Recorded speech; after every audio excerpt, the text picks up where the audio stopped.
E nós vamos dar andamento agora ao nosso trabalho, apresentando o nosso primeiro palestrante da manhã.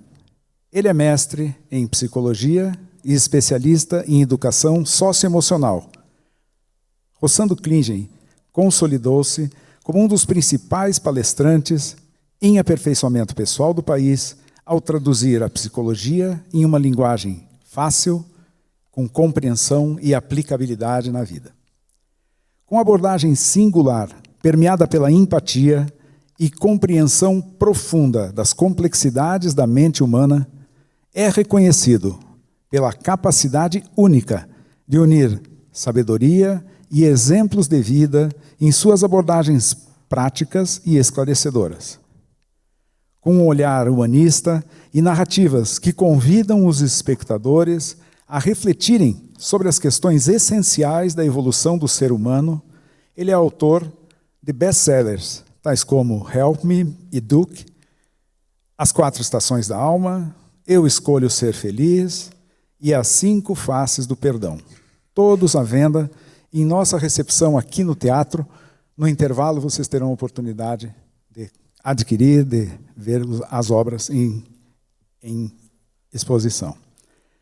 É com muita alegria que nós convidamos ao palco, nesse momento, Rossandro Klingen, que nos traz a seguinte reflexão: eu me permito ser curado. Rossandro, por favor. Bom dia, minha gente. Eu queria só pedir um favor ao pessoal da técnica para ligar a luz da plateia, porque eu não estou vendo ninguém, gente. Pode ser? Que bom. Pensei que já tinha desencarnado. Que coisa boa. Bom, gente, é uma alegria estar aqui com vocês nessa manhã, né, calorosa de Curitiba, para a gente falar de um tema que tem muito a ver com a nossa busca. Primeiro, parabenizar esse trabalho lindo que é feito pelo Capo, a busca de ajudar pessoas, de entender que, como dizia meu avô, quem não vive para servir não serve para viver. Nós estamos aqui nessa dimensão de apoio e ajuda mútua que a gente tem que se construir o tempo inteiro. E eu queria justamente falar um pouco sobre esse tema, que é: eu me permito ser curado? É uma pergunta, na verdade. Será que eu me permito? O que faz com que várias pessoas acessem as mesmas coisas e não tenham o mesmo resultado? O que faz com que algumas pessoas, por exemplo, estejam num lugar em que todo mundo está gripado, um gripe e outro não gripe? A imunidade caiu. E por que a minha imunidade caiu e a sua não caiu? O que aconteceu? Será que é só alimentação, falta de exercício? Existem componentes emocionais por trás disso. Então a gente quer pensar um pouco sobre essas dimensões do ser humano, aquilo que faz com que a gente possa identificar quais são os padrões de conduta emocional que torna você disponível para o que a gente chamaria de o milagre, né? Como é que eu me coloco disponível para isso? Eu vou contar 3 histórias para que a partir dessas histórias a gente possa abstrair delas, também usufruir algum tipo de informação que possa tornar isso mais claro para todos nós. Uma é bem conhecida de vocês, que é uma passagem que está no Evangelho de Mateus e no Evangelho de Lucas, que é a cura do cego Bartimeu, né? A gente já deve ter ouvido essa história algumas vezes, mas eu quero trazê-la aqui para a gente ver os componentes psicológicos por trás dela. Bom, Jesus ele vai a uma cidade, a essa altura do campeonato, ele já é uma pessoa muito conhecida. Todas as pessoas sabem o potencial que ele tem de curar pessoas. Então, onde ele vai uma multidão de pessoas adoecidas em busca dessa cura. E, claro, a gente sabe que nem todas as pessoas que vão em busca dessa cura encontram essa cura. A gente poderia fazer algumas perguntas provocativas. Será que Jesus não cura porque, na época, o SUS só dava 5 fichas por dia? Não, só tem 5 fichas. Se você chegou atrasado, não pega. Ou, será que ele só tinha energia para curar 5 pessoas por dia? Também não tem sentido. É só para a gente começar a ter uma visão. O que acontecia se ele estava lá e tinha uma multidão tocando ele e uma mulher parou de sangrar? E ele diz assim: quem me tocou? E aí os apóstolos, imagina você no Carnaval de Salvador e todo mundo tocando em você, e Ivete perguntar: quem me tocou? Aí o assessor vai dizer: Ivete, está todo mundo pegando em você. Não, é quem me tocou porque eu senti de mim sair poder. Ou seja, aquela pessoa, ela se permitiu um processo que todas as outras que tocaram não se permitiram. E aqui a gente vê na cura do cego de Bartimeu um processo semelhante. Eu vou ler para que a gente possa, a partir daí, abstrair algumas informações que tem. Entrando, chegaram a Jericó, quando mais tarde ele e os discípulos deixavam a cidade e seguia-se grande multidão. Imagina assim, uma grande multidão seguia. E aconteceu que um pedinte cego chamado Bartimeu, filho de Timeu, estava sentado junto à estrada. Então você tem que ver o seguinte, qual é a principal avenida de Curitiba? Me diz o nome, Luiz. Rua 15. Imagina assim, Jesus vai passar na Rua 15. Então a primeira coisa que acontece, todas as pessoas doentes, eles têm que ter um primeiro movimento. Eu vou para a Rua 15. Eu tenho que me deslocar da minha dor, eu tenho que esperar que a cura me encontre e que eu vá ao encontro dela. O primeiro movimento eu vou sair da zona de dor para, mesmo com a minha dor, buscar esse lugar onde eu possa encontrar. E ele vai, mas ele não vai ir. Quando ele chega lá, o que é que ele descobre? Não tinha só ele. Tinha uma multidão com ele. E como é que ia acontecer? Ele ia curar a multidão, ele fazia assim, e curar a multidão. Havia um conjunto de elementos. E aí ele vai lá, ouvindo dizer que era Jesus de Nazaré, começou a clamar. Então ele pensou o seguinte, tem uma multidão de pessoas, as pessoas estão doentes, tem vários tipos de doenças aqui, e como é que eu me destaco no meio da multidão? Que artifícios eu utilizo para me destacar no meio da multidão? Pedir.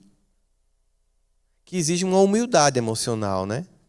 Quantas pessoas elas não pedem ajuda, não pedem socorro, não levantam a mão, não estendem uma bandeira vermelha, me ajude, me salve. Eu lembro que quando a minha mãe teve lúpus e fibrose pulmonar, a médica falou assim, sua mãe é uma pessoa muito briguenta. Eu digo, bastante, conheço ela faz tempo. Então, o prognóstico dela é de mais ou menos uns 2 anos. Ela passou 12 anos. Porque ela brigava. Ela brigava com a doença, ela brigava com os médicos, ela não se entregava. Então, esse processo de brigar. E ele chegou lá e fez, só tem uma forma de chamar a atenção, eu vou gritar aqui. Ele começou a gritar, e gritar repetidamente, Jesus, filho de Davi, tem misericórdia de mim. E ele começou a insistir, mas é sem imaginar que alguém que estava perto, cala a boca, fica em silêncio. Está vendo que tem um monte de gente aqui doente também, por que você vai ficar gritando? E ele continuou. Ele esqueceu as pessoas que estavam impedindo ele de falar. Ele sabia que ele não estava conseguindo ver. E como ele não sabia onde Jesus passaria, ele começou a gritar. Então, muita gente repreendiam que ele calasse, mas ele clamava cada vez mais alto. Quanto mais as pessoas pediam que você se diminuísse, mais você se elevava. As pessoas tentam sempre te diminuir no mundo, infelizmente. As pessoas são assim, não é para você, quem disse que você consegue, não tenta isso, não é, deixe de ser exibido, é muito egocentrismo da sua parte, tá bom o que você já tem. As pessoas tentam fazer você ficar naquele lugar. E ele insistia, né? Jesus, filho de Davi, tem misericórdia de mim. Jesus, então, foi andando, uma multidão de pessoas tocando, mas ele ouviu uma gritando, ele fez assim, chamem-o. Percebeu que funcionou a estratégia? E chamando, aí uma pessoa chegou, és um homem de sorte, vai que ele te chamou. E aí Bartimeu se despiu da capa que trazia. Aí aqui é um detalhe bem histórico, porque na época Roma dominava a Judéia e até para pedir esmola você era cadastrado. E quando você conseguia esse cadastro, porque você não podia pedir esmola, você tinha que ter um cadastro. Você recebia uma capa, que a capa era uma capa que dizia, esse é um miserável, cadastrado pelo governo interventor de Roma, e ele pode receber esmola. Os outros que não tinham essa capa não podiam receber. Mas veja, quando Jesus chama ele, ele joga essa capa. Imagina como ele lutou para conseguir essa capa.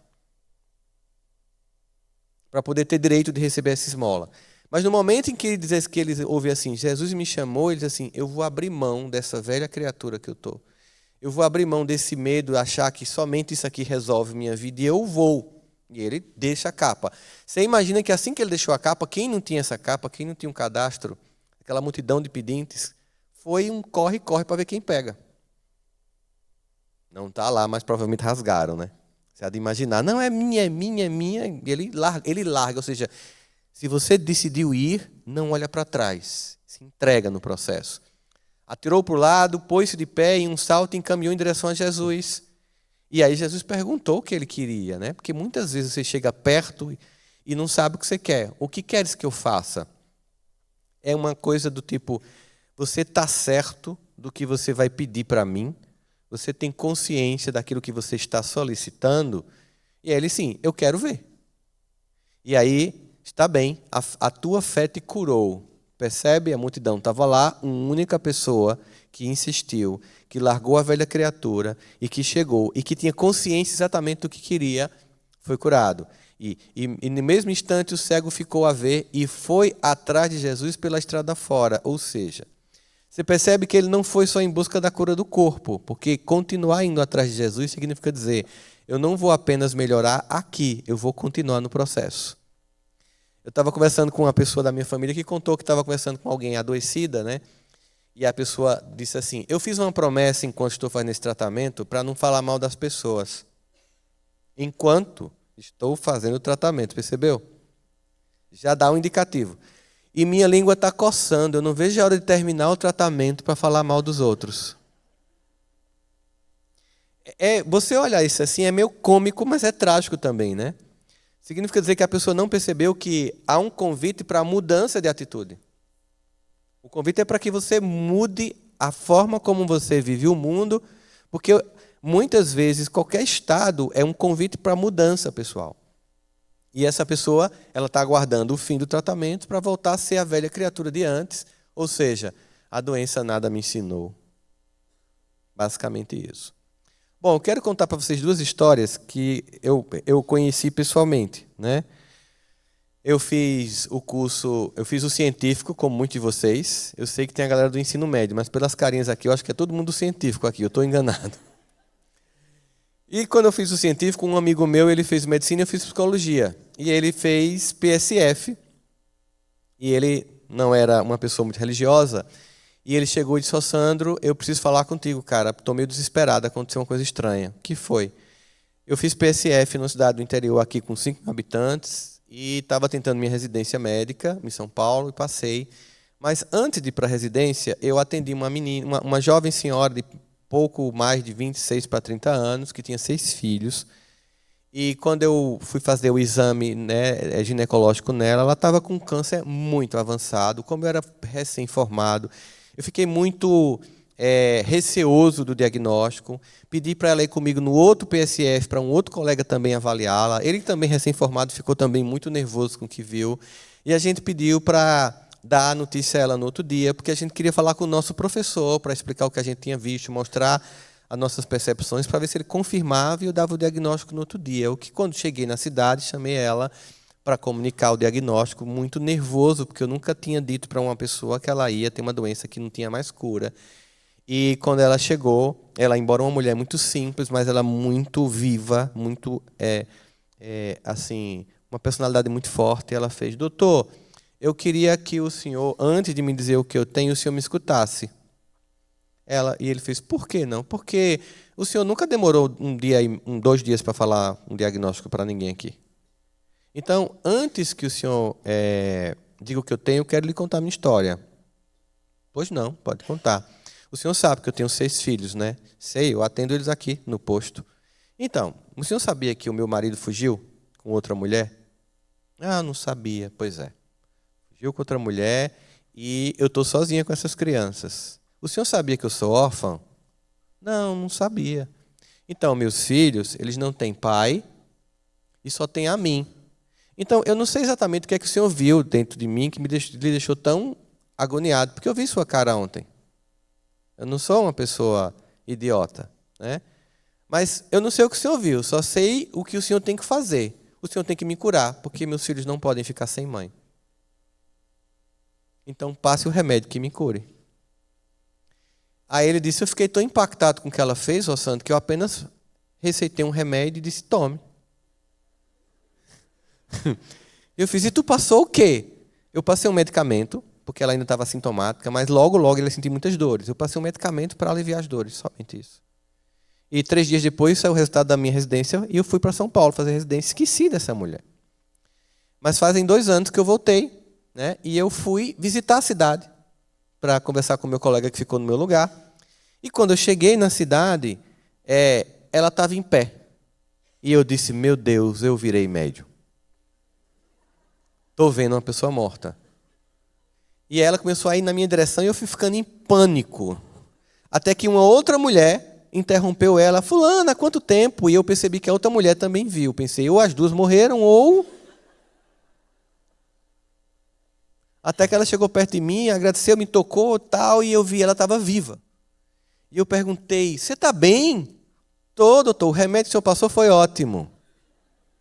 Aí ele fez, eu posso te examinar? Pode. Então, eu vou, acho que o microfone está indo e vindo, vocês estão percebendo? Está falhando aqui? Não? Está bem para vocês? Então é o retorno que está falhando. Então vocês estão me ouvindo, né? Ok. Não, eu acho que é só o retorno mesmo. Não, está bom aqui. Não, vocês estão ouvindo, está ótimo.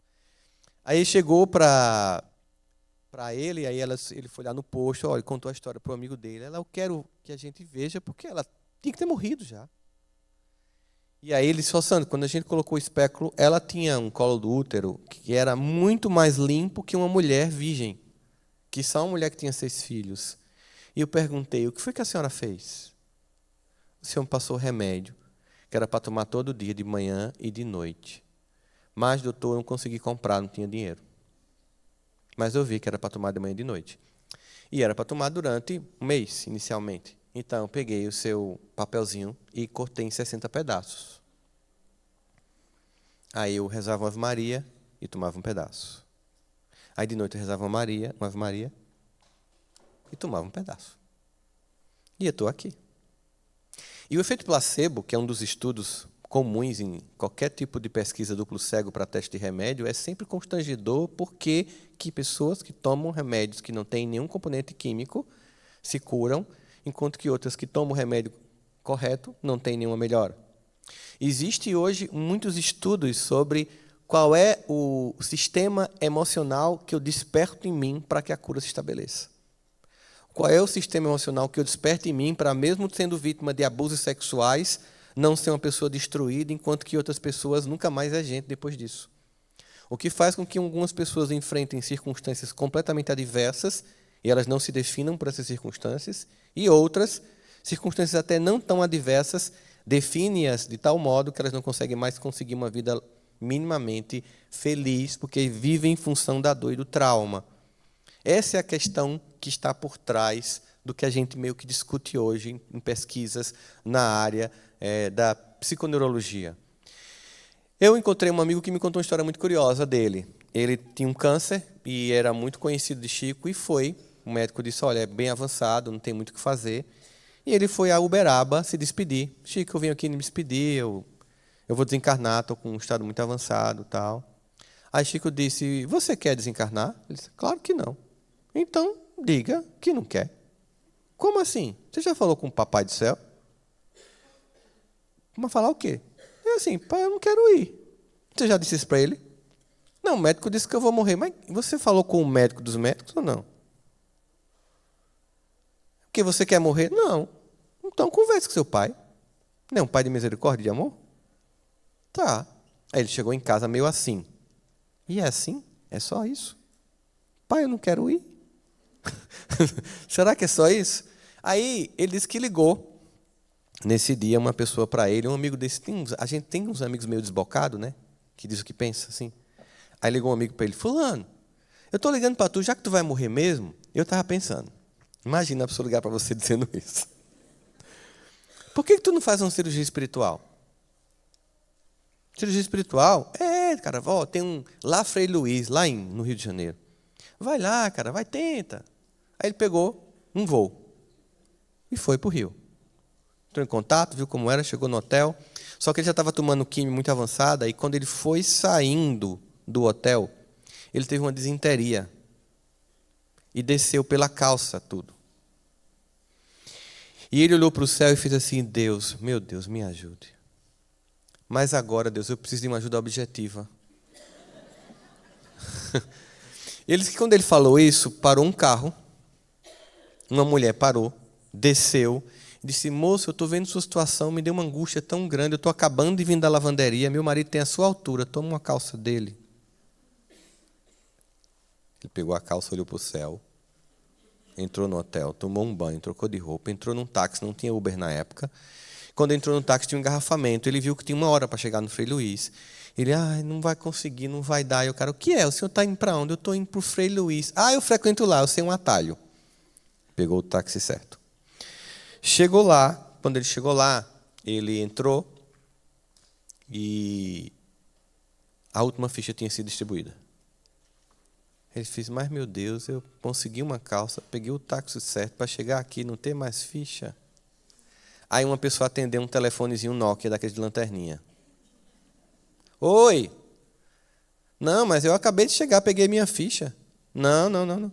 Ah, meu Deus, tem que ir.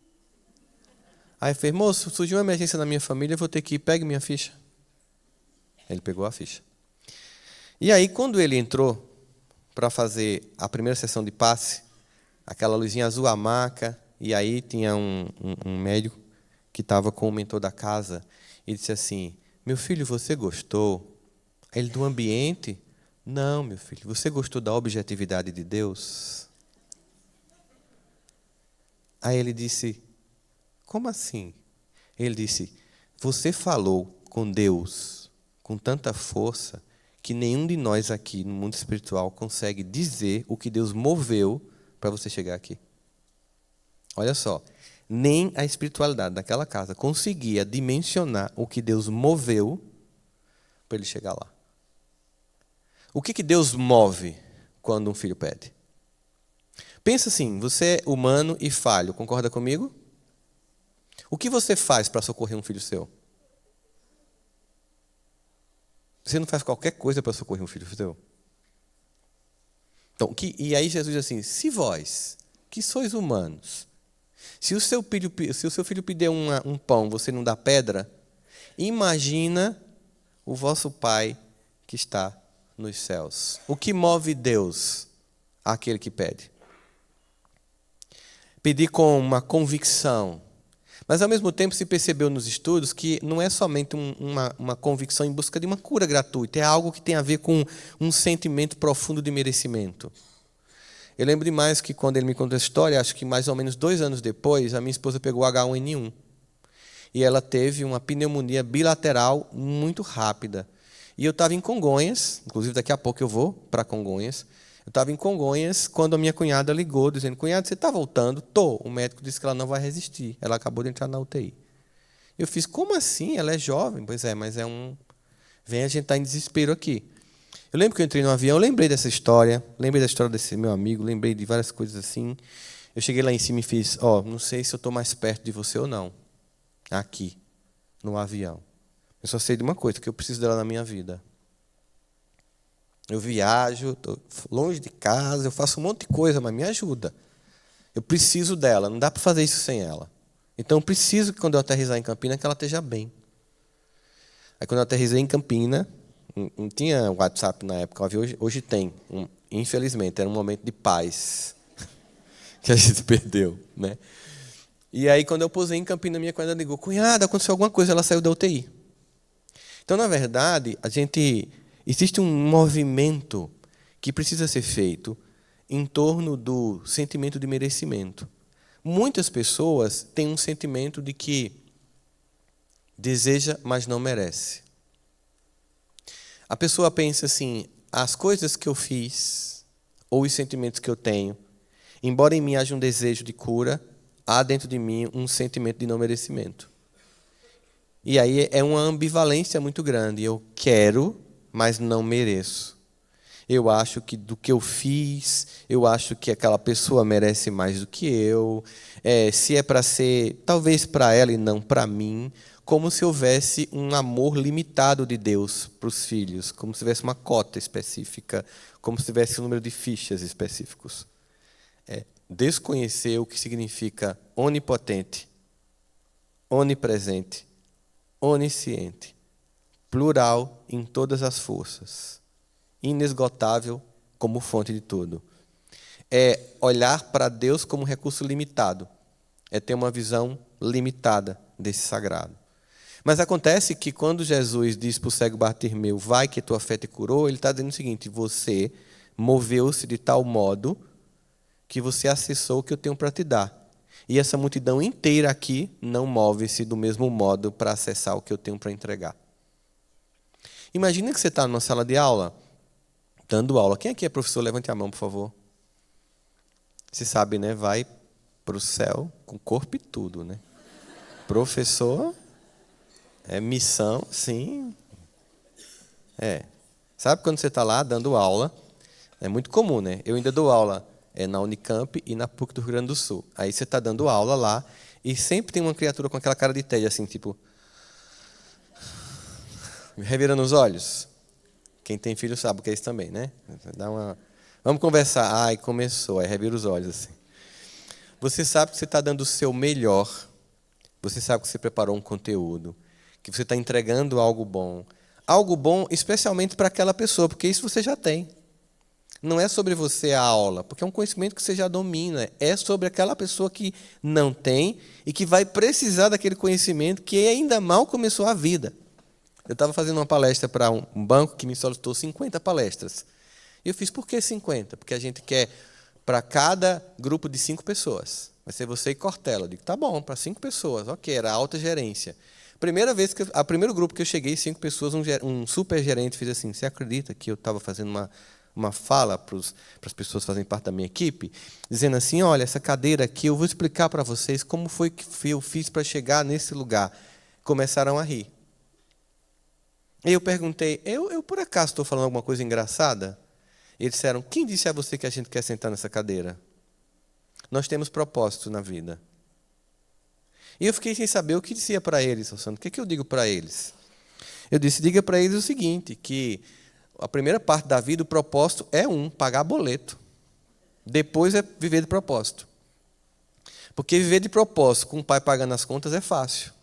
Cuidar das baleias com meu pai pagando os boletos é muito simples. Então, a primeira etapa da vida de qualquer ser humano é mostre o que veio. Seja independente, autônomo, autossustentável, emocional e financeiramente. Senão, você é uma pessoa infantilizada e incapaz. É isso. Depois que você consegue autonomia psicológica e financeira, aí você pode ter propósito. Porque senão, quem te banca é a tua família. E quando teus pais morrerem, cadê a sua vida? Você desandou. E os pais que fazem isso estão destruindo os filhos, gerando um conjunto de pessoas inaptas, infantis e incapazes, que é o que muita gente, infelizmente, faz hoje em dia com os filhos. Então, no fundo, ele estava querendo dar uma coisa muito boa e as pessoas estavam ignorando. Então, Jesus, passando pela multidão, tinha muita gente que ignorava completamente, ou que não acessava. Muitas pessoas que tocaram ele não foram curadas. Havia um movimento interno das pessoas que teria que ser construído. E que movimento interno é esse que tem que ser construído? Qual é a força que eu movo em mim para que eu acesse aquilo que eu desejo? Que essa cura aconteça, para que eu alcance aquilo que a minha alma solicita. Primeiro é entender o seguinte, é isso mesmo que você quer? Porque às vezes é só uma quimera, eu tenho vontade de... Mas será que não é uma coisa mais complexa? Será que, por exemplo, você já entendeu o que esta doença quer te ensinar? Aquilo que ela está chamando a tua atenção, já ficou claro para você? Você já entendeu, por exemplo, o que é que essa família complexa quer te ensinar? Você já entendeu, por exemplo, o que é que essa relação que não está funcionando tem para te ensinar? Ela pode ensinar você, inclusive, que a melhor forma de viver essa relação é não vivê-la. Por exemplo, tem muitas pessoas que elas não têm depressão. Durante muitos anos, quando eu atendi, eu percebia muitos pacientes que chegavam não com depressão, mas eram pessoas oprimidas. Elas viviam com pessoas que as diminuía, que as humilhava diariamente. Como é que você não vai se deprimir se você está junto de pessoas que te destroem? Então não se trata de uma pessoa depressiva, se trata de uma pessoa que oprimida deprimiu. E as pessoas preferem tomar remédio para suportar o que não deve ser suportado, pessoas opressoras. E pode até ter uma visão equivocada de karma. Não é meu karma, não. Eu vim para que tenhas vida e vida em abundância. Estar junto de quem te oprime é escolha. Não é imposição da vida. Tanto que muita gente se afasta. Quando você não se afasta de pessoas tóxicas? Se você for comprar uma roupa aqui no Pátio Batel e a pessoa que te atender te maltratar, você volta na loja? Se você voltar na loja, procure ajuda. É sério, é mais grave que eu estou pensando. Se você está pagando e a pessoa te maltrata, é a clássica cena de uma linda mulher na Woodrow Drive, em Los Angeles, tentando comprar uma roupa e sendo humilhada. Lembra da cena? Assistiram Linda Mulher. Tudo velho aqui, meu Deus do céu. Fizeram científico, tá vendo, né? Então, veja, você não volta para o lugar que você é maltratado, porque você fica numa relação que você é maltratado, aí você adoece, você quer a cura, mas continua numa relação infeliz. Como você vai curar se você continua perto do agente que adoece? Não, eu quero ficar curado, mas quero continuar junto da coisa radioativa. Pô, é complicado, porque eu estou te ajudando aqui, e você chega em casa e é novamente bombardeado de reatividade. Eu estou tentando te curar aqui, mas em casa você é humilhado, maltratado, desprezado, ridicularizado, ninguém torce por você, mas você quer a cura, e a doença, ela é o sintoma de uma coisa muito mais grave. Então você tem que olhar assim, o que é que eu tenho que mudar na minha vida? Porque às vezes não é nem você que tem que mudar. Às vezes você não é o problema é quem está perto. E você tem que então ter coragem de dizer, eu não necessito permanecer nesta relação. Ah, mas eu não sei ficar só. Então você prefere, de fato, mal acompanhado do que só. Numa sociedade em que as pessoas se amam pouco, entendendo o alto amor como um dos elementos chaves da cura, junto com o perdão, numa sociedade em que as pessoas se amam pouco, elas preferem viver relações de lixo, numa espécie de se tornar um terreno baldio para o lixo afetivo dos outros, do que ter a dignidade de viver a própria solidão com alto amor. E elas preferem tomar um monte de medicamentos para suportar o insuportável.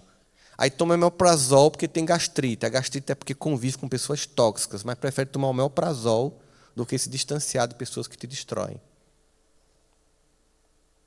E não se trata de virar inimigo, romper, não. É distância. Às vezes eu moro com uma pessoa, porque é impossível não morar, distância emocional, blindagem emocional. Toda essa dor é sobre ela, não é sobre mim. Eu não vou mais comprar tudo que essa pessoa quer entregar para mim, que é dela. Tem coisas que você nem consegue mudar tão rapidamente. Mas como é que você quer a cura, mas quer permanecer no ambiente que te adoece? É difícil. Porque a doença é dizendo para o seu corpo, corra. Porque já que a sua alma não corre, o corpo vai correr. Eu vou te tirar daqui. Já que você não sai, eu vou te tirar daqui. E o corpo começa a adoecer para que você morra e saia dali, já que você não tem atitude emocional de sair. Então, muitas vezes, está faltando força de caráter e coragem para enfrentar a vida. Porque tem pessoas que adoecem você, tem pessoas que te destroem, tem pessoas que te menosprezam, tem pessoas que não torcem por você. Tem pessoas que sabotam sua vida. Elas existem. Gente, Odete Roitman não é apenas na ficção. Se Rio também é velho, porque assistiu Odete Roitman. Bia Falcão também não. Né? Munhá existe. Esqueleto também.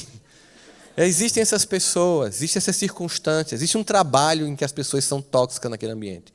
Mas é meu ganha-pão, tal. Larga a capa. Bartimeu largou a capa. Ele não queria mais ficar cego. Larga, dá um salto de fé. Eu lembro de meu avô recitando Khalil Gibran para mim. A fé é um salto no escuro para os braços de Deus. Quem não tem fé não salta nem abraça, fica no escuro. Bartimeu optou por não ficar no escuro. Ele soltou a capa.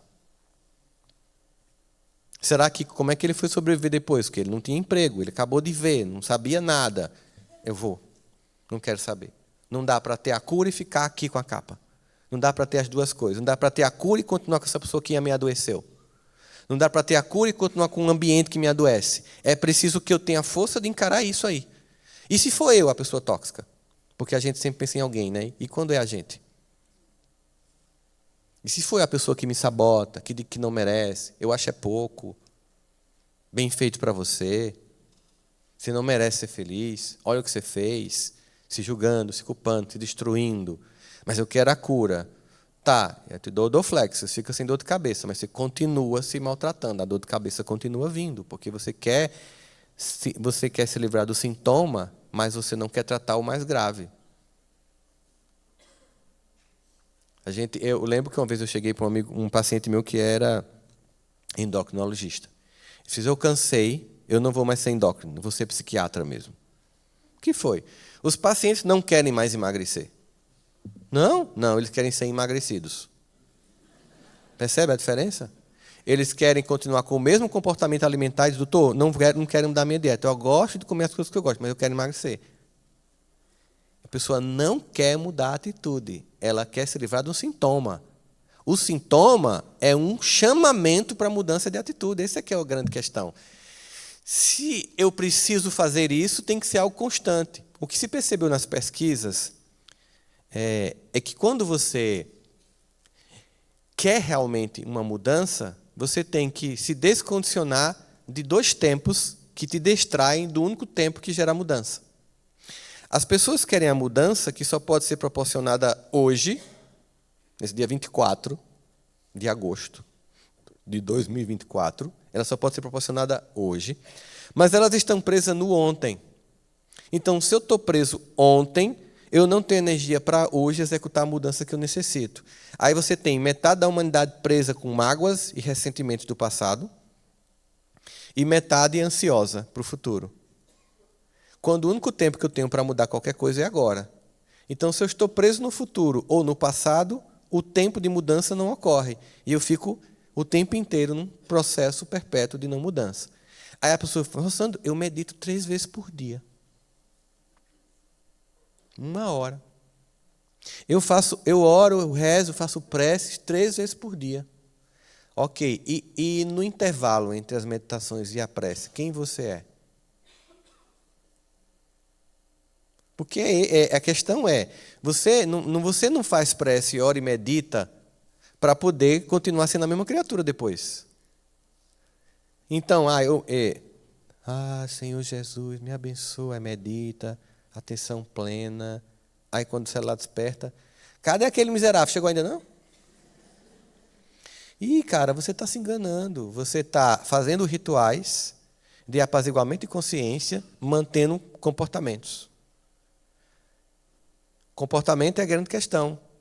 Então não se trata. Descobriram que a maior parte das pessoas que acessam a cura, elas não buscam a cura. Elas apenas querem mudar-se. Espera aí, eu quero mudar. E a mudança gera cura. A pessoa fica lá, me cura, me cura, me cura, me cura, me cura. Ela está tão concentrada na doença que ela está reafirmando a doença. A pessoa que faz, tá bom, é um convite à mudança, né? A forma como eu vinha construindo a minha vida me levou a este lugar. Então eu vou mudar. Eu vou me concentrar nessa mudança. Mas eu tenho que mudar o meu pensamento para que eu mude a minha realidade. Mas para mudar meu pensamento, eu tenho que mudar a minha personalidade. Porque a minha personalidade é que constrói os pensamentos que eu tenho. Não mereço, sou incapaz, fulano não presta, nunca vou perdoar. Vai pagar um dia, está pensando que vai ficar barato. Você fica nesse ritmo psicológico de ruminação profunda que vai gerar um estado de algum tipo de compensação orgânica. Como é que eu vou mudar meu pensamento? Se eu tenho que mudar a minha personalidade. Para mudar a personalidade, eu tenho que primeiro fazer um processo mínimo de autoconhecimento. Quem sou eu? Qual é a minha visão de mundo? Como é que eu me comporto? Um clássico. Por exemplo, vamos fazer uma medida. Quem sou eu no grupo do WhatsApp de família? Eu sou o que bota fake news, eu sou o que toca fogo no parquinho, eu sou o que joga uns contra os outros, eu sou a vítima que vou sair desse grupo. Ou eu sou apaziguador? Quem sou eu? É porque autoconhecimento a pessoa acha que é uma coisa bem complicada, né? Dá para fazer exercício simples de autoconhecimento. Quem que sou eu no grupo da família? Que quando eu entro no grupo da família, no WhatsApp, eu sempre oro São Francisco de Assis. Senhor, fazei de mim um instrumento da tua paz. Porque tem todo tipo de... Porque família é como TV por assinatura. Vocês sabem, né? Vocês têm TV por assinatura? Tem um monte de canal que está lá que você não gosta, mas está no pacote. Não é assim? Está no pacote da família alguns canais que você não gosta, mas está no pacote. Às vezes você não gosta daquele tio, mas a esposa dele você ama profundamente e gosta de seus primos. Então, pelo pacote, você está lá com um canal que você de vez em quando tem que assistir, nem que seja na festa de Réveillon. Aquele tio chegou. Então, na verdade, é assim, como é que eu convivo com essas pessoas? Eu sou a pessoa que facilita a vida dos outros, eu sou a pessoa que pacifica, eu sou a pessoa que cuida, mas também, e se eu for essa pessoa e estou a doença? Ok, você cuida, você pacifica, mas será que é só isso? Exercício. Fechem os olhos agora e pensem em 5 pessoas muito importantes da sua vida, que você cuida, que você faria tudo por essas pessoas. Agora abra os olhos e digam para mim, quem colocou você mesmo nessa lista? Levanta a mão. Olha só, gente, quantas pessoas colocaram na lista? Menos de 5%. Eu pedi para você fazer um exercício rápido de autoconhecimento. 5 pessoas importantes que você faz tudo por ela, você não se colocou na lista. Já explica como você não se coloca nesse lugar. Então você cuida dos outros, mas não cuida de você. É possível? Imagina alguém que está no hospital, que cuida de todo mundo, mas não se alimenta bem, não dorme bem, não se hidrata. Daqui a pouco vai virar paciente. Não é assim que funciona? Então, eu preciso entender que amar ao próximo como a si mesmo se inclua na lista. Isso não é narcisismo, isso não é egoísmo, isso é aprender a se amar. Então, eu preciso ter uma personalidade amorosa. E a primeira pessoa que eu tenho que amar sou eu, porque se eu não me amar, eu não consigo amar os outros. É simples. Muitas pessoas, por não se amarem, não conseguem sentir o amor de Deus. Não, Rossandro. Sábado à noite, para onde você for em Curitiba, todos os templos religiosos vão estar cheios. É verdade. De pessoas que buscam, necessitam, mas não sentem o amor de Deus. Porque não se amam. Então, como é que eu vou sentir uma coisa que eu não experimento em mim? Ama a Deus sobre todas as coisas, ao próximo como a ti mesmo. Olha uma trindade bem específica, né? O Criador, você criado por Ele e todas as outras criaturas. Uma triangulação que, uma vez quebrada, gera dor, sofrimento e doença. Simples assim.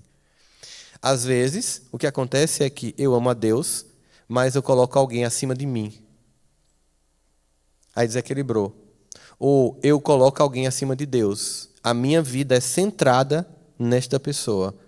E como ela é o centro gravitacional da minha vida, eu coloquei a minha esperança e minha fé num ser humano falho. Eu vou sofrer, me decepcionar, sentir dor e vou adoecer. Desequilíbrio do sistema.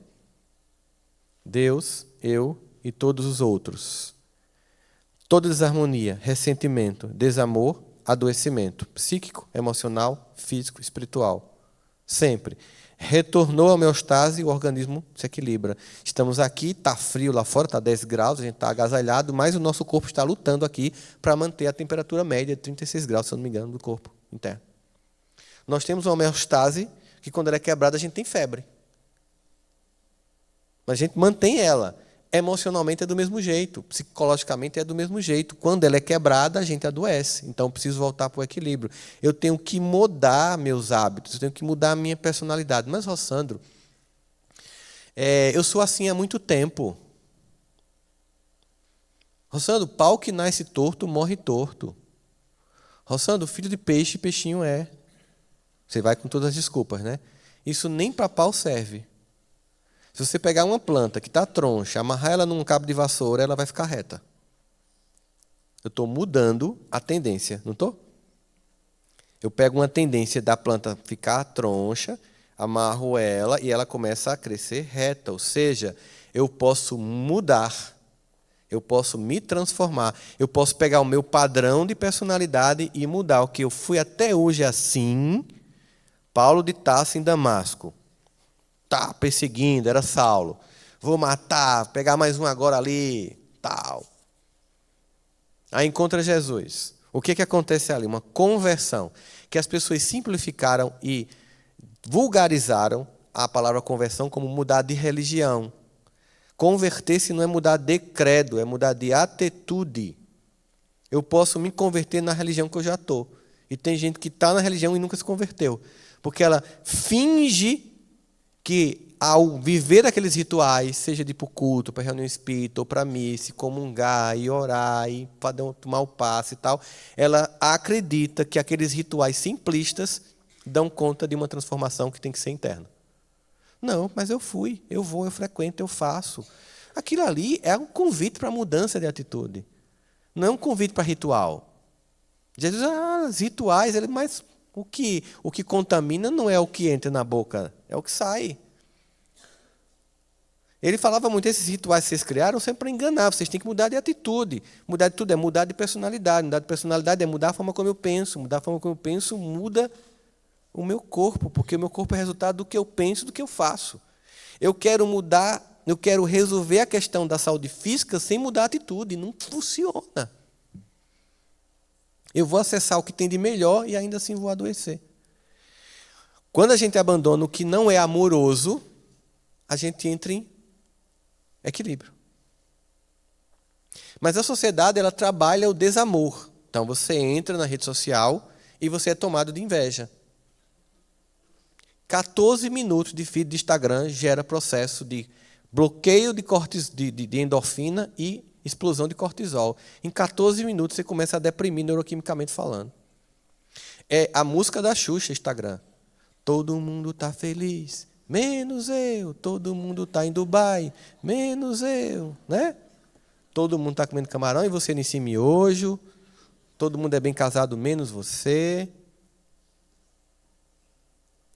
Antes de dormir, eu vou dar uma olhadinha aqui. Aí, é detonado de mentira, ou de ódio, ou de divisão política, religiosa, ideológica. Aí quer ficar em paz. Vinde a mim, vós que estáis cansado, e eu vos aliviarei. Estou aqui, Jesus, hashtag tamo junto. Aí ele fez, ok, aprendei de mim, que sou brando e pacífico de coração. Tem que ser brando mesmo? Não posso ficar com ódio da pessoa que eu não votei nela, quero que ela morra, não. Queria que morresse, não gosto. Acho que é do mal, é perverso. E você quer a cura. Você quer a paz. Você quer a paz sem ser a paz. Você quer a cura sendo a doença. Você quer ser a leveza sendo o pesaroso. Filhão, não é assim que funciona. Aí quando você entender, a cura se estabelece. Não dá para querer a paz sem ser a paz. E Francisco de Assis, ele sabia tanto que não era tão simples, que ele pedia a Jesus isso, né?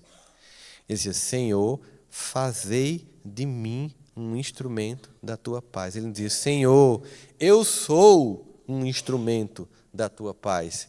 É como se você, em mim tem um ser bem teimoso, então fazei de mim. Eu estou me candidatando, estou aqui me colocando à disposição para que você haja em mim de modo que eu seja o instrumento da paz, porque não dá para não ser o instrumento da paz e querer ter saúde.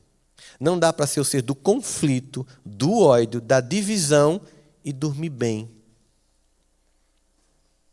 Se eu sou alimentado de ódio e alimento o ódio e a divisão, como é que eu vou querer ter paz? Se eu fui capturado pelo mundo que quer destruir, odiar e dividir, como é que eu quero ter paz? Eu preciso então entender que da família à sociedade, à minha alma, o convite é o que você faz em prol do amor ao próximo, começando por si. E essa é uma mudança de personalidade. Mas eu vim de uma família, Rossandro, que as pessoas não são assim. Meu modelo de intimidade não foi esse. Ok, é uma condenação? Como é que eu vou mudar o mundo material? Se a doença ela tem origem psíquica e espiritual, por que eu acho que a saúde tem que ser somente física? Não é que eu vá desprestigiar ou desconsiderar o tratamento médico. Não é sobre isso. Mas se tem uma origem muito mais transcendente, não é somente ali que eu trato. Eu não posso tentar resolver uma coisa espiritual apenas com o mundo material, porque não vai dar o resultado que eu desejo. 99% das pessoas passam o dia todo tendo pensamentos de medo, de raiva, de ódio. Então, elas querem manter o mesmo padrão de pensamento e comportamento, mas elas querem a cura. Será? É por isso que talvez você imagine que uma multidão estava lá e só um, naquele dia, foi curado. Será que Jesus não amava todos os outros? Sim. Mas os outros se amavam a si e aos demais? Os outros estavam dispostos a abrir mão da capa? Os outros estavam dispostos a sair de um ambiente tóxico? Os outros estavam dispostos a sair do conflito? Ou queriam manter a mesma personalidade, a mesma visão distorcida do mundo, a mesma divisão entre si? Que o convite dele era para convivência, né? Lá, o samaritano, o bom samaritano, passa o sacerdote e não faz nada, passa o levita e não faz nada, aí o bom samaritano passa, tipo assim, a pessoa que você odeia, que você acha menor, foi quem fez o que você deveria ter feito. Aquela mulher que está lá no poço, você não quer falar com ela, eu vou falar com ela. Aquele cobrador de impostos, que é um traidor do nosso povo, que subiu aqui no sicômoro, chamou minha atenção, eu vou falar com ele. Aquela mulher que vocês estão querendo apedrejar e cancelar socialmente, hoje em dia a gente joga pedra, cancela socialmente, né? A gente joga pedra no WhatsApp, fala, olha, ouviu isso, fulano? Olha só, olha que coisa horrível. Bom é espírita fazendo isso, faz assim, ó, Sandro, queria falar contigo sobre João, para a gente fazer prece por ele. Aí mete o pau em João meia hora, tá vendo como ele está precisando, Rossandro, das nossas preces. A gente cria estratégias para continuar sendo mal, fingindo que é bom. Chama-se dissonância cognitiva. Tem até a omissão. Um caso famoso foi uma jovem Kate Noveth, no Queens, que começou a ser esfaqueada. Ela começou a ser esfaqueada, aí as pessoas abriram a porta, vamos chamar a polícia, deixe ela. Aí o cara correu. Aí as pessoas fecharam a janela. A polícia não chegou, o cara voltou a esfaquear, aí mais janelas foram abertas. Vamos chamar a polícia, deixe ela. Aí fecharam a janela. Na terceira vez, 27 pessoas abriram as janelas dos apartamentos, dizendo que ia chamar a polícia. Ele voltou, na terceira vez, esfaqueou, ela morreu. Essas 27 pessoas foram chamadas pela polícia para fazer um depoimento. Por que vocês não chamaram a polícia? Porque eu achei que alguém tinha chamado. Isso chama-se hoje, em psicologia social, de difusão de responsabilidade. Alguém vai fazer, por que tem que sou eu? Por que tem que ser eu? Um rabino judeu, cujo nome eu esqueci agora, acho que ele fazia assim, se não eu, quem? Se não agora, quando? Se não eu, quem?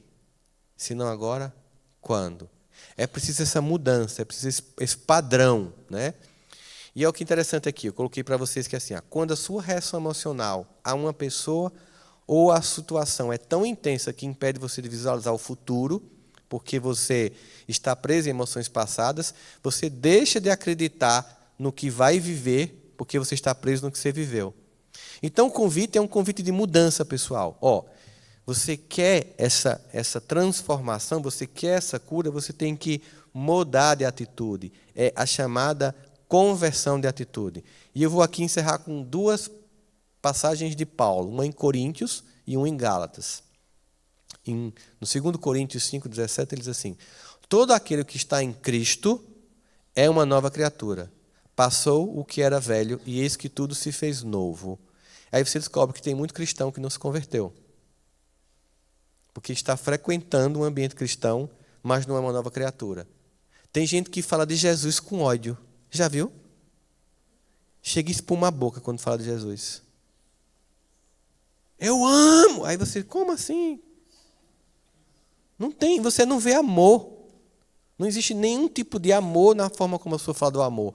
Então, tem muita gente que vive nos ambientes religiosos sem nunca ter se convertido, porque todo aquele que está em Cristo é uma nova criatura. E quem é uma nova criatura não precisa passar pelas velhas coisas.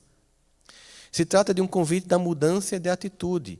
E ele vai mais longe. Aqui começa uma discussão em Gálatas 6,15. É uma discussão na carta do Gálatas 6 sobre tem que fazer circuncisão ou não, que é um hábito dos judeus, mas Jesus vem e aí uma mudança, tem que fazer circuncisão, ele vai dizer assim, porque a circuncisão ou a incircuncisão de nada valem, mas sim a nova criatura. Ou porque ser evangélico, espírita, católico, ateu, budista, de nada vale.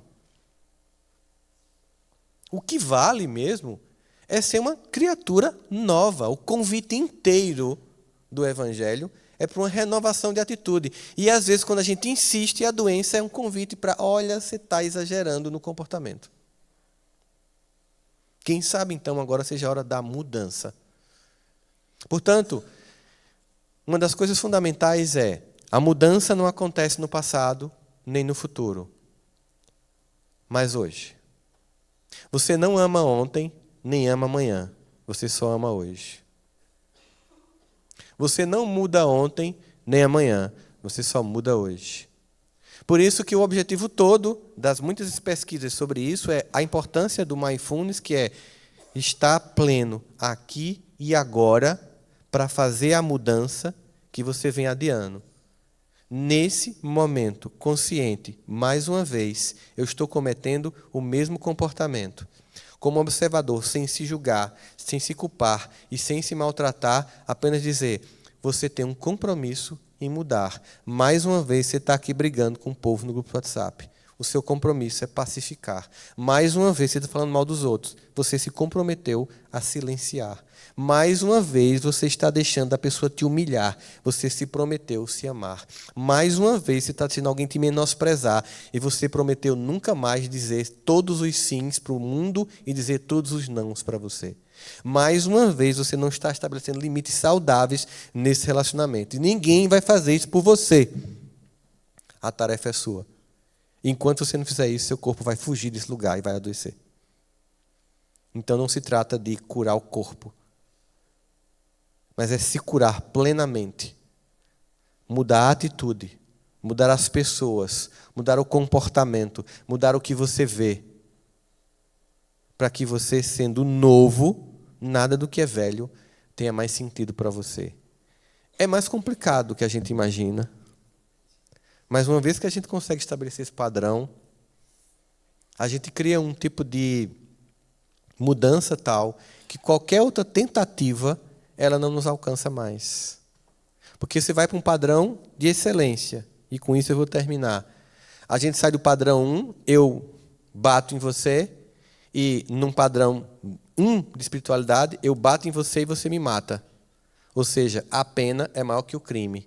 Aí vem vamos mudar o nível do jogo, lei de talião, dente por dente, olho por olho. Se eu bater em você, você só pode me bater. Vem um segundo nível, vai vir um terceiro nível. O terceiro nível é, você bate em mim e eu vou para a guerra de narrativa. Você não presta, você é do mal, você é da esquerda, você é da direita, você é espírita, você é católico, você é evangélico, você é negro, você é branco, você é racista. Aí vem as guerras narrativas. Nível 4. Você vem bater em mim e quando você bate em mim, eu vou fazer um discurso moral sobre você. Você vai para o umbral, você vai para o inferno. Por que você fez isso? É o nível do julgamento. Mas eu nem estou te matando, nem estou te batendo, nem estou te anulando. Eu estou só dizendo que você é inevoluído. Nível 5. Você vem me bater e eu não permito que você toque no templo sagrado de Deus, que sou eu. Eu fui criado por Deus. Eu sou imagem e semelhança de Deus. Eu não mereço agressão nenhuma sua, como você não merece agressão nenhuma minha. Nível 6. Vai lá bater em João. Chega para bater em João e faz, não consigo. Por quê? É tanto amor que ele emite que eu quero abraçar. A pessoa não te atinge mais. Em que nível nós estamos? A gente meio que vai para um ponto para o outro, né? Tem hora que a gente quer matar uma pessoa que bateu no carro da gente atrás, ou que assaltou a gente, enfim, e a gente sente que não tem sentido, e a gente vai subindo o nível de consciência. Essa subida de nível de consciência gera um autoconhecimento que vai gerar uma mudança de pensamento, uma mudança de atitude. E isso, quando acontece, um gesto de amor cobre a multidão dos pecados. E o que significa, então, viver em amor? É cobrir qualquer possibilidade de sofrimento. Porque até quando ele vem, você tem a capacidade de imediatamente interpretar que lição aquilo tem. Por isso que Paulo dizia em Romanos, em tudo dai graça, porque esta é a vontade de Cristo Jesus para convosco. Muito obrigado, que Deus abençoe vocês. Uma alegria enorme estar aqui com vocês.